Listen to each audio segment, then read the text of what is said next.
ఇంగిత జ్ఞానం ఉన్న వ్యక్తి అయితే మహిళల మీద దాడి చేసి అసలుకే అవమానించున్నాడు.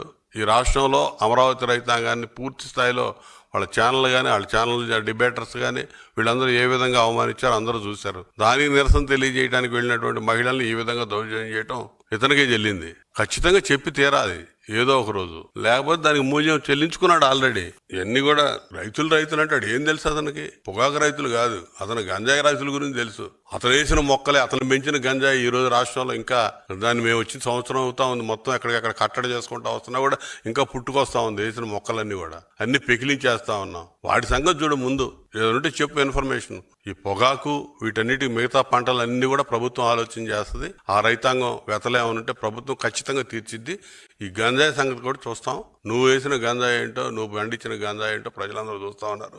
దాని మూలాలే ఆ యువతను బయటపడేయడానికి మా ప్రభుత్వం అనేక రకాలుగా ఇలా కష్టపడే పరిస్థితి ఉంది. గంజాయి గురించి తెలుసు, పొగాకు గురించి తెలియదు. గంజాయిని ఆ విధంగా ప్రోత్సహించి యువతరం జీవితాలతో ఆటలాడుకున్నాడు 5 ఏళ్లు. గంజాయి అంటే ఏంటో రాష్ట్రంలో ఎక్కడో అక్కడక్కడ గతంలో 5 సంవత్సరాలకి ముందు రాష్ట్రంలో ఏదో పట్టణ ప్రాంతాల్లో అక్కడక్కడ కొంతమంది తెలుసు. జగన్మోహన్ రెడ్డి వచ్చినాక ప్రతి గ్రామాలకి విస్తరించింది గంజాయి. గంజాయి మొత్తంలో జోగుతా ఉన్నారు యువత. ఇప్పుడు దాదాపు ఆ డ్రగ్ ఎడిక్షన్ లాగా సంవత్సరం నుంచి చంద్రబాబు నాయుడు గారి నాయకత్వంలో అదంతా కూడా ఎడిక్ట్ చేసుకుంటా వాళ్ళందరినీ కూడా మార్పిచ్చుకొస్తా, ఆ గంజాయి సాగుని అక్కడికి కట్టడి చేస్తా ఈ ప్రభుత్వం పనిచేస్తా ఉంది.